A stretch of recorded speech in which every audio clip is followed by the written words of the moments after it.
The trees are gray, the sky is brown, or are they? At least, that is what we are told. We are a society of individuals that obey every word of the Supreme. I'm the only one who seems to be noticing this is not right.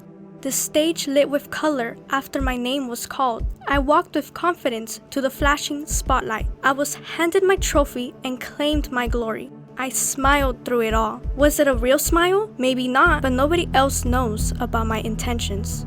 There was a small ceremony afterwards, and I ended up leaving earlier than I thought. I swiftly walked out the door and felt agony. I was selected to be a singer by the Supreme. This is my life. I'm shifting through the motions just like everyone else. However, I might be the only one awake. The stars in the sky are not as pearly since I found out. I almost want to reach for the clouds and rest my mind there. I want to lay my head somewhere safe. I walk home every day thinking of what I could have done differently in my life. Regardless, I have a knack for the rock voice everyone longs for. My career started at just 16 when I signed up with an agency through the Supreme. The days were filled with gold and new clothing lines every week. I had breakfast in bed every day and washed my face with the best products. I did not have to walk to buy groceries because someone already had that task on their hands. Now I am 20. I feel the need to go back in time and tell myself that everything will be okay. I want to warn myself that I do not need to write myself into a rotting, perplexed society. How do I do that? When I realized I could not jump through time portals, I tried to escape. I prepared boots and a backpack full of materials. I made sure nobody else was in the mansion, especially Mrs. Green. Mrs. Green is like a mother to me. She's always checking up on me. Nobody else seems to sit down and listen to my problems.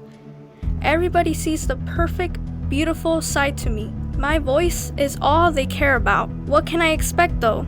At one point, I was also under the spell. That night, I climbed out my window. Sometimes it gets a little dusty around the balcony, so I made sure to wear a mask. However, when I was halfway through my sneaky escape, I heard Mrs. Green knock on my door. I immediately climbed up as fast as I could.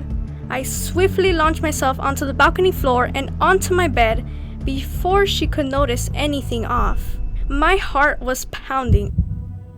I was so close. I did not make it. When will I ever get out of here? It was normal for my mind to be filled with thoughts, but this was too much.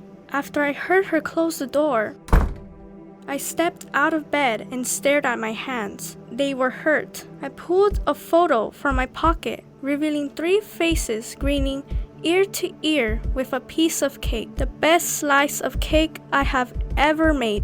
I knew it, a voice sang in the dark. I suddenly yelped and instinctively stashed the photo under my pillow. What? Mrs. Green? I thought you left. I looked around the room for an excuse. The room is hot in here, so I could not sleep. I think the fireplace is warming it up. I waved my hands to fan my sweaty face. It is the season of fall. The fireplace warms it up. She pulled her sweater closer to her shoulders. Would you rather it be cold? Also, I have said you could call me Maya. I feel shuddering inside my heart. I feel as if Mrs. Green is my only family. She is not even a blood relative to me, and she treats me as a real family member. She walks and sits down next to me on my bed. She grabs my palm and places an object inside it. Always have this on you. It will protect you. She smiles at me and then leaves. I open my hand and see a pendant. The shape of it resembles one of a microphone. Oh, great. I stand up and open one of my drawers with all my necklaces. I add it to the huge collection from my fans. My eyelids start feeling heavy, so I pop on bed and fall asleep to the sound of silence and unknown suffering.